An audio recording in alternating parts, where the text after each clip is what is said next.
nemenin kemana aja, terutama keluar negeri dia paling senang.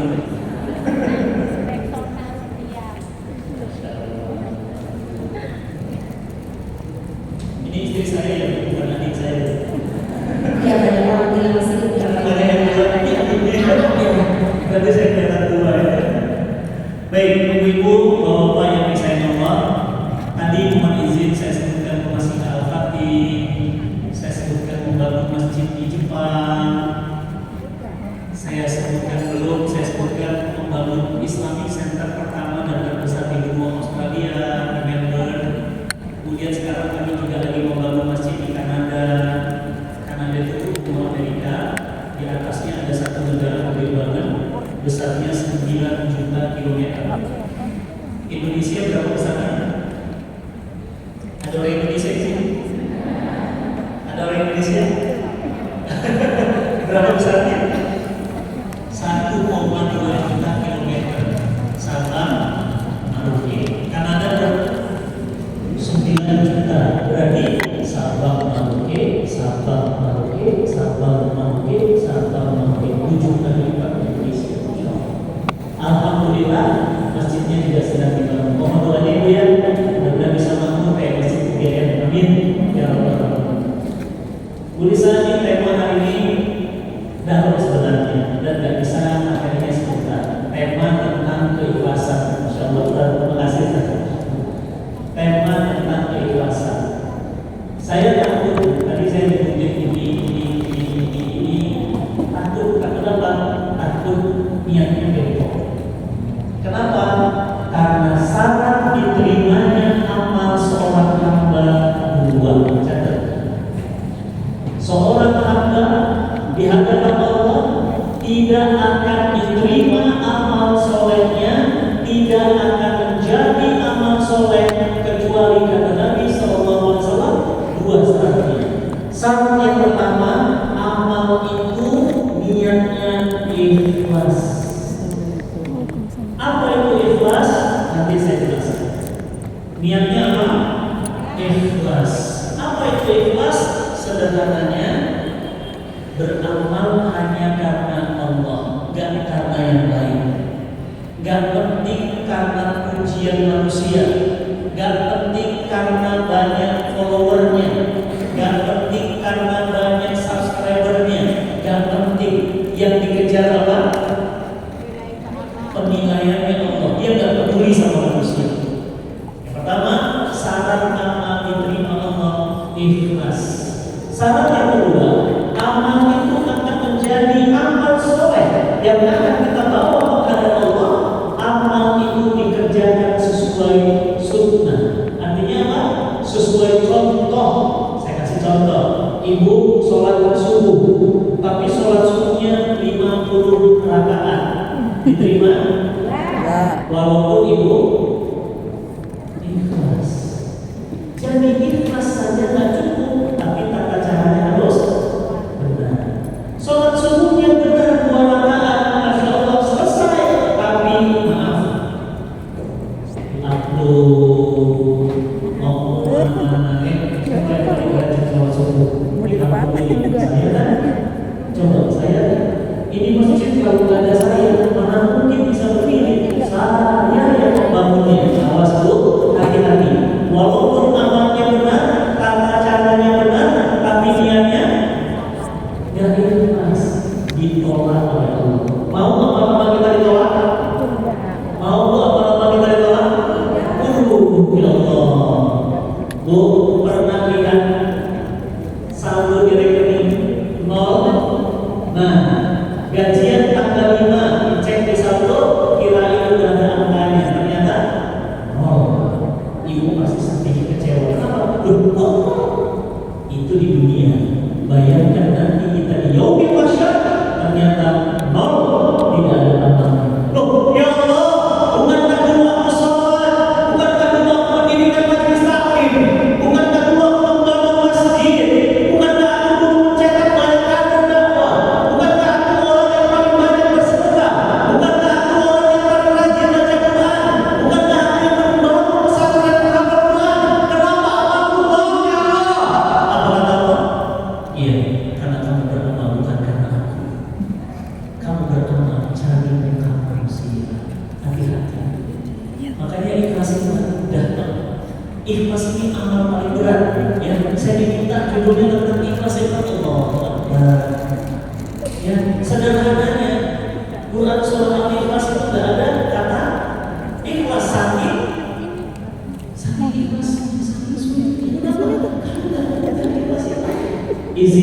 yang suaminya sudah wafat? Cukup? Oke. Istrinya sudah wafat? Oh yang istri semua. Yang anaknya sudah wafat? Ada yang oke. Yang apa namanya? Yang pasangan hidupnya sudah wafat? Ada? Bayar. Pertanyaan saya, rasanya gimana? Berat untuk ikhlas. Berat untuk ikhlas. Kenapa? Ikhlas itu memang ilmu tingkat tinggi. Karena ikhlas itu tidak bisa dijalani kita ngomong, insya Allah saya ikhlas. Orang ikhlas itu tidak kelihatan itu. Makanya kita tidak boleh menilai seseorang itu karena wajahnya, jamaahnya ramai berarti ikhlas, jamaahnya sedikit berarti nggak ikhlas, ustadznya senyum berarti ikhlas. Ikhlas itu amal qalbi. Catat, ikhlas itu amal qalbi. Apa maksudnya? Ikhlas itu amal hati. Gak ada yang tahu. Jadi kira Ustaz Fatih itu orang sama bisa ikhlas nggak ya? Cuma saya yang tahu sama. Ibu cuma tahu Ustaz Fatih ini sama istri dia senyum-senyum belum tentu. Karena saya memang tidak senyum. Belum tentu ikhlas. Jadi orang yang ikhlas itu di dalam hatinya tidak ada yang lain kecuali Allah. Tidak ada niat ibadah kecuali Allah. Tidak ada niat yang lain kecuali Allah. Dan dia itu ikhlas itu sering juga menyerahkan ibu majelis taklim. Kenapa? Supaya dia bisa punya taklim. Majelis taklim tidak enggak. Ayo kita akan undang Ustaz Adi Hidayat untuk membagi majelis taklim itu. Awas ibu, berarti mengapa bukan karena Allah. Kenapa? Tanding-tandingan Ustaz. Sering merasa begitu? Sering merasa begitu? Istighfar itu. Astagfirullahaladzim. Umrohkan teman, mengumrohkan santri, ngomong kemana-mana. Itu santri-santri dan saya umroh. Kalau nggak ada saya, mungkin mereka bisa umroh. Hati-hati, amalnya dihapus oleh Allah. Hati-hati, amalnya tidak diterima oleh Allah. Kenapa? Karena dia niatnya bukan karena Allah. Dan ikhlas itu amal qalbi. Apa maksudnya amal qalbi? Tidak ada yang tahu di sini. Makanya orang sholat ikhlas tadi kan, ibu berjilbab ikhlas, gak ada yang tahu. Yang tahu cuma masjid al-ikhlas. Kenapa? Karena masjidnya dengan terang-terangan bilang dia masjid al-ikhlas. Makanya kalau beramal menyebut, saya kasih rumus, lakukan dan lupakan. Lakukan, lupakan. Jangan diingat-ingat. Nanti ada yang datang ke ibu, sini masih ingat saya mahasiswa UGM yang dulu ibu biaya kuliahnya. Orang ikhlas akan ngomong apa? Yang mana? Itu ciri-cirinya. Yang mana? Ya Allah, ibu pura-pura. Saya yang dulu sekarang itu ngambil fakultas kedokteran, udah jadi dokter. Ibu lupa. Kenapa dia lupa? Saking banyaknya. Betul. Saking banyaknya yang dia bantu.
tutup. Sudah, dia mulai lagi ditinggal. Berarti rumus ikhlas itu apa? Lakukan dan lupakan. Jangan ingat-ingat. Kayak ibu tadi pagi, Pak. Bapak ingat tadi pagi kita apa itu? Duduk di toilet. Keluar. Ingat bentuknya? Ingat warnanya? Ingat baunya? Buat apa diingat-ingat? Buat apa diingat-ingat? Lakukan. Ikuti kata-kata saya. Lakukan. Lupakan. Lupakan. Jangan pernah diingat-ingat. Kalau ibu ingat-ingat, berarti ada niat selain Allah, ingin dikenang, ingin diaku. Oke, kita ingat lagi. Burung bapak bajunya, pakai bajunya, ditutup. Ya baik. Ditinggal, pergi terbang, pergi laut. Apa itu bu? Meninggalkan kaumnya dan pergi yakin kepada Allah bahwa anak-anaknya akan lulus, akan dibesarkan oleh Allah Sang Maha Pencipta. Bu, penyu hidupnya berenang laut. Lantas orangnya, das, keluar dari pasir. Apakah anak penyu tahu siapa ibunya? Apakah ibunya pernah ngasih tahu kamu? Yang lain dari aku, dan sekarang kamu melawan sama aku. Bu, penyu nggak pernah ngomong seperti itu. Apa yang terjadi? Dia berenang. Anak penyu kecil itu namanya apa? Tuki ya, Tuki kalau Tuki itu beda.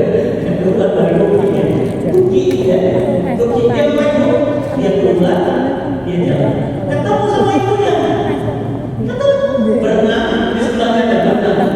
Apakah ibu tahu? Dan anaknya juga nggak tahu dia berenang. Ternyata penyu besar, jadi penyu yang besar. Penyu mengajarkan kepada kita ikhlas. Lakukan, lupakan.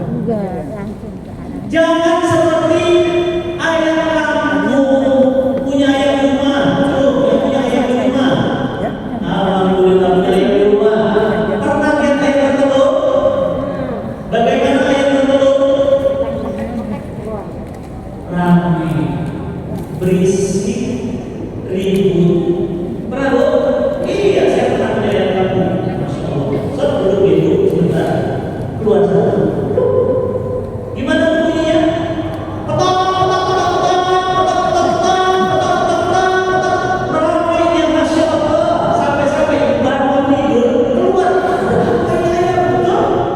Begitu ibu lihat, oh dia bertelur. Begitu dilihat telurnya, satu. Mana lebih banyak dengan telur penyu? Penyu. Apa pelajarannya? Orang ikhlas itu gak pernah ingin disebut-sebut ibu. Orang ikhlas itu hanya mengharap ridho Allah. Itulah kenapa orang ikhlas itu dia tidak akan berhenti jika dicaci dan dia tidak akan bangga jika dipuja. Orang ikhlas itu gak peduli manusia, gak peduli mau followernya banyak. Nah sekarang anak-anak kita zaman modern, siapa yang paling hebat, yang paling banyak followernya, yang paling hebat, yang paling banyak penontonnya. Ibu tahu yang jamaahnya ramai belum tentu ikhlas, yang jamaahnya sedikit belum tentu juga ikhlas. Kenapa? Yang tahu ikhlas atau tidak Allah. Yang kedua, ikhlas itu ya, itu selain diterimanya amal, ikhlas itu adalah buah dari iman. Bagaimana caranya supaya bisa ikhlas, bisa sabar, bisa tawakal? Itu bisa didapatkan dari iman. Maka orang yang yakin kepada Allah, dia percaya kepada Allah, dia yakin kepada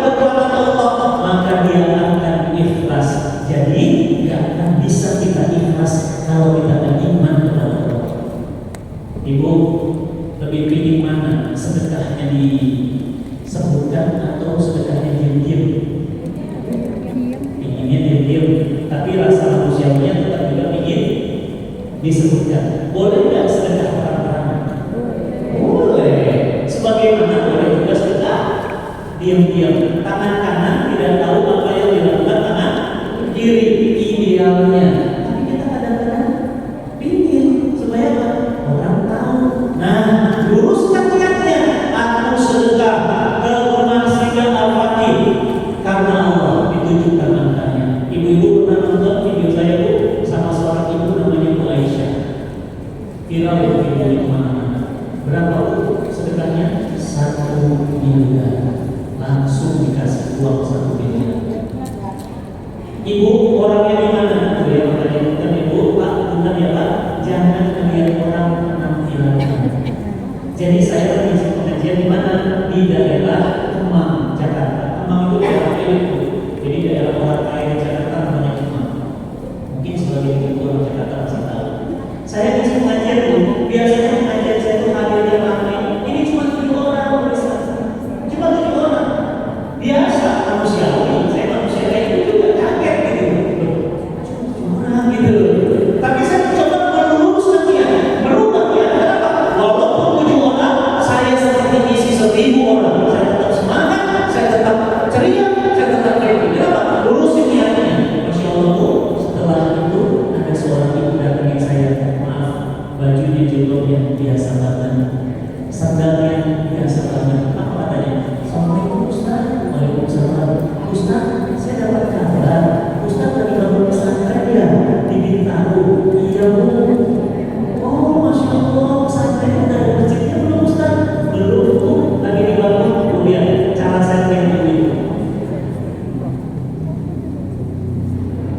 Kenapa begitu? Karena saya begitu, kan biasa itu manusia yang punya penampilan itu apalagi sama orang Jogja. Orang Jogja itu orang kaya tidak kelihatan. Serius, saya banyak ketemu orang hebat di Jogja. Biasa Jogja itu benar-benar sederhana, beda sama Jakarta. Ibu kalau nongkrong sama orang Jakarta tahu banget orang kaya tahu. Tapi orang Jogja itu biasa aja. Tiba-tiba kok jebret mesinnya orang rumah 7 miliar. Orang Jogja itu begitu, makanya saya berat ibu istimewa. Makanya saya suka orang Jogja dan saya berdoa, ya Allah, pingin banget punya tempat di Jogja. Bukan di Jawa sama Allah dikasih rumah Sida Al-Fatih tadi di Surabaya. Insya Allah kita kerantan. Alhamdulillah. Nah, saya lanjut ceritanya. Saya ngerti ibu. Ibunya bilang, Ustaz aku penampilannya. Ustaz izin ke atas. Oh iya Bu, ada apa? Izin saya untuk pembangunan masjid Ustaz Fakih. Iya, insya Allah Bu, saya anak-anaknya dikasih Bu amplop tipis. Saya bilang, baik Bu, wakafnya saya terima. Semoga Allah memberkati Ibu Aisyah. Semoga Allah membantu Ibu Sri. Amin, amin, amin. Saya masukkan ke tas. Saya izin pulang dulu pulang. Rumahnya di rumah saya ngantuk. Saya tidur. Begitu saya tidur dibangunin istri. Amin, bangun ada apa? Amin ada tas ada apa? Mungkin tadi mau ambil charger. Kalian ada apa tipis? Oh iya, tadi ada ibu buat wakaf masjid. Ada apa? Udah baca belum dibaca. Begitu dibaca berapa? Cek. Isinya apa? 1 miliar rupiah. Oh, Bu, 1 miliar. Ibu-ibu ada yang pengen mau 1 miliar? Ada? Belum, saya doakan bismillah ya Allah. Kami berangkat jamaah yang hadir hari ini rezeki yang berkah, berlimpah, rumah tangga yang sakinah, mawaddah warahmah, hamba senang sabar ya Allah. Cukupkan rezeki semua yang hadir hari ini. Amin ya rabbal alamin. Bu, 1 miliar itu 1 juta. Pernah pegang uang 1 juta? Pernah pegang uang 1 juta? Nah, ibu itu 1000 kali. 1, 2, 3, 4, 5, 6, 7, 8, 9, 10, 10, 1, 2, 3, 4, 1000 kali itu baru 1 M. Apa katanya? Dengan tenang dia rumahnya meminta saya. Baca kan saya tidur. Assalamualaikum Ustaz Fatih. Maaf, bagaimana wakaf saya apakah sudah diterima? Bu, maaf saya baru bangun tidur. Saya kaget dengan wakafnya itu. Apa katanya? Apa katanya? Maaf Ustaz, itu baru tahap 1. Kata suami saya, nanti saya ngasih lagi. Mudah-mudahan masjidnya cepat selesai ya Ustaz. Alhamdulillah Bu,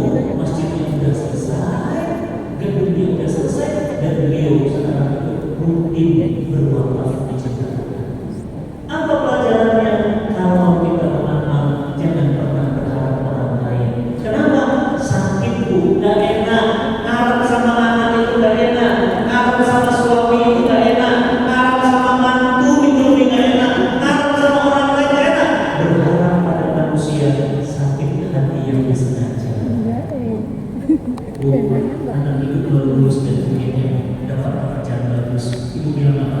Asik, anak mama lulus, nanti gaji pertamanya beli mama kerudung.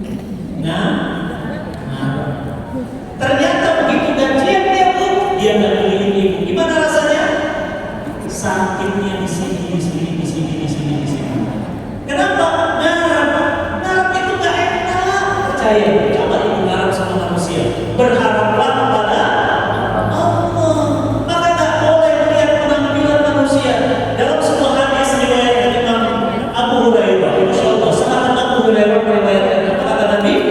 Nabi Sallallahu Alaihi Wasallam bersabda dalam hadis yang sahih, Masya Allah, La yanzuruna ila suwarikum wa ajsamikum walakin yanzuruna ila qulubikum wa a'malikum. Jangan melihat orang tampilannya, bajunya, jenggotnya, jidatnya, tampilan fisiknya. Jangan lihat tampilan fisiknya, tapi lihat apanya? Hati dan perbuatannya. Berarti orang itu dilihat dari amal-amalnya. Gak boleh lihat orang penampilan. Pakai batik, tulisan kata panitia, kita nggak salah tentang ustaz. Kan kalau ustaz itu sudah tua, pakai sorban, pakai tongkat, pakai jubah, itu ustaz. Berarti kita masih melihat fisik penampilan. Padahal kata Nabi, la yanzuruna ila suwarikum wa ajsamikum walakin yanzuruna ila qulubikum wa a'malikum. Lihat hati dan amal. Maka ibu-ibu, bapak-bapak yang disayang Allah, hati-hati dalam beramal. Syarat amal diterima ada dua. Yang pertama apa tadi? Ikhlas. Yang kedua apa tadi? Kata-katanya benar. Ibu umroh benar kata-katanya. Bismillahirrahmanirrahim. Yang pernah umroh, cuma. Yang belum pernah umroh, ini saya doain, saya lagi safar juga. Bapak-bapak yang belum pernah umroh, Masya Allah, saya doakan ini masjid UGM, ini hari Jumat. Ya Allah, saudara-saudara hamba ya Allah yang belum pernah haji dan umroh, jangan kau wafatkan mereka sebelum mereka haji dan umroh. Ya Allah, amin. Ya Allah, panggil mereka ya Allah, panggil mereka ya Allah, jadi pelaku ya Allah, meratakan mereka sebelum wafat agar mereka bisa haji dan umroh. Amin. Ya Allah. Bismillah Bu, jangan kaget bagi kamar yang saya ucapkan terima kasih. Saya akan berdoa. Nanti ibu umroh, nanti ada Bu, lampu hijau sebelah kanan, sebelah kiri kita kabar. Bismillahirrahmanirrahim. Berarti tawafnya tadi mulai. Tawafnya benar, berapa kali? 7 putaran. Tapi sepanjang tawaf alhamdulillah, teman-teman semuanya, mudah-mudahan Prof. mabrur ya. Hati-hati, takutnya niat hati ini bukan karena Bismillahirrahmanirrahim, tapi niatnya biar orang tahu bahwa terus ditulis di bawahnya pakai tulisan Masya Allah, nikmat itu sederhana. Betul, yang bahagia itu sederhana. Bismillah. Ibadah kita aja. Ya, jangan, bukan berarti nggak boleh berfoto, boleh. Bukan berarti nggak boleh bervideo. Hati-hati di sini mungkin. Karena dia itu nggak ada yang tahu di sini. Biar tahu saya pakai itu.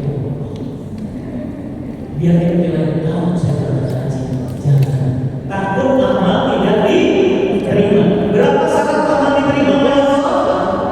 2. Syarat yang pertama, ikhlas. Apa itu ikhlas?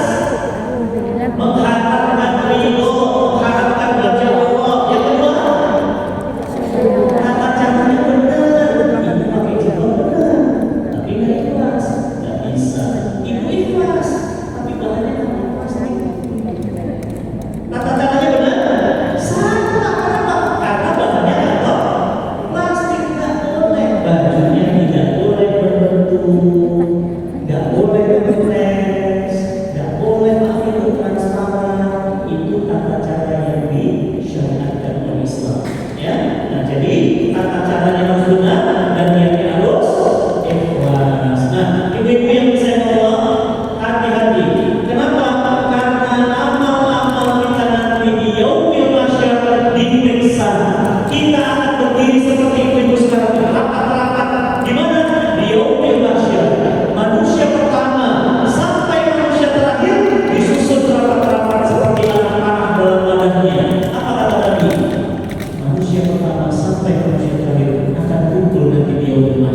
Bunda Aisyah bertanya, ya Rasulullah, kalau kami dikumpulkan di yaumil mahsyar, apakah kami kemudian terjadi perempuan dicampur?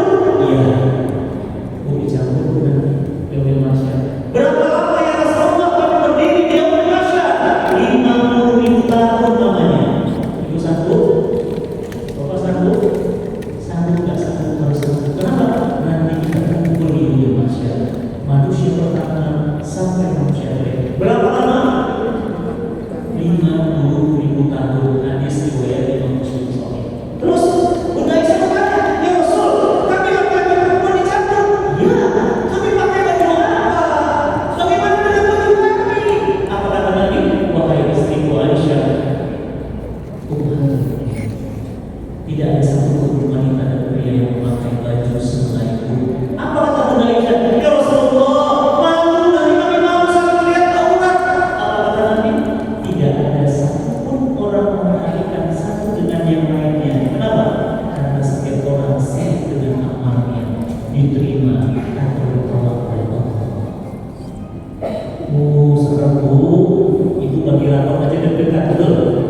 Ibu bagi rapor aja deg-degan, betul? Mau sidang aja deg-degan, betul? Nanti kita kumpul di yaumil mahsyar dalam keadaan tidak pakai baju, anak lari dari ibunya, ibu lari dari suaminya. Kenapa? Takut diminta pertanggungjawaban.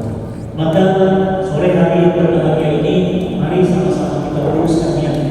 Saya juga tadi ketika dipanggil minta sama Bu Risa dan panitia, tadinya sore izin digeser ke siang. Kenapa? Karena penerbangan kami jam 6 sore, kami takut ketinggalan pesawat karena berangkatnya bagian dari Pulau Robo, jadi takut terlambat karena macet dan hal-hal lain yang kita tidak bisa hindari. Maka saya bilang boleh nggak izin, tapi cuma insya Allah saya izin dan saya tahu uruskan niat. Kenapa? Karena saya takut saya isi pengajian tapi tidak diterima Allah Subhanahu wa Ta'ala. Bapak Ibu yang bisa nonton, yuk mulai hari ini ya. Bismillah, tulis mulai hari ini aku belajar meluruskan niat. Dan hati-hati, orang berniat akan mendapatkan apa yang dia niatkan. Ibu niat kajian dapat ilmu, bentar ini pulang lagi. Ibu pengajian ingin dapat ingin dapat snack, ibu akan dapatkan snack. Ibu pengajian ingin dapat selfie, sampai-sampai ibu ada yang potong sis, insya Allah ibu akan dapat foto-foto terbaiknya. Kenapa? Orang akan mendapatkan apa yang dia inginkan. Mudah-mudahan tidak ada niat-niat lain, Bu. Bismillah, ibu jauh datang ke sini, saya dari Jakarta datang ke sini.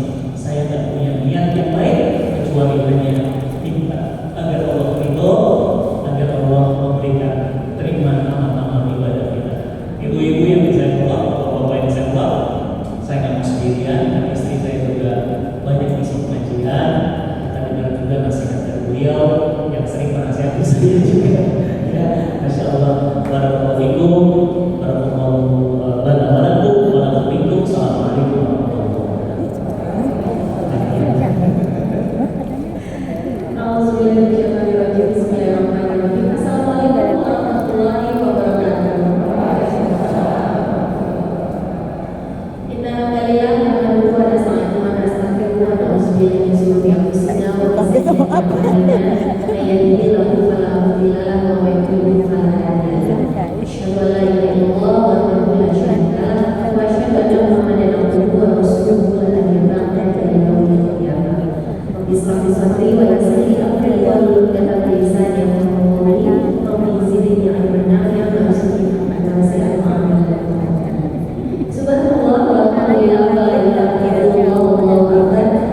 menapaki anak tangga yang kadang curang, lebarnya itu kadang kecil, kadang lebar, jarak anak tangga itu kadang-kadang cukup tinggi, kadang-kadang cukup landai, dengan sepatu yang gak banget waktu itu, karena saya nggak tahu akan sebegitu berat medan yang akan saya lewati dalam perjalanan ke Gua itu.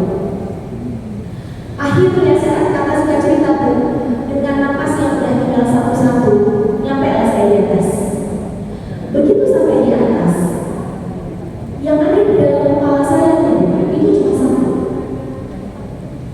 Kalau zaman sekarang aja, jalan yang udah dikasih rem, udah dikasih anak tangga, saya sebegitu susahnya untuk bisa sampai ke puncak, bagaimana dengan Bunda Khadijah? Beliau yang setiap hari mengantarkan makanan, baju ganti, dan memastikan suaminya dalam kondisi sehat dan baik-baik saja ketika bertahan di Gua itu.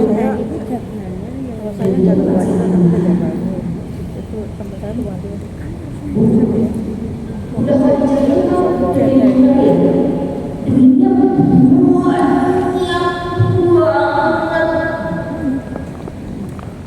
Gampang gak sih bagi seorang remaja untuk nyewa orang, bayar orang lain jahitnya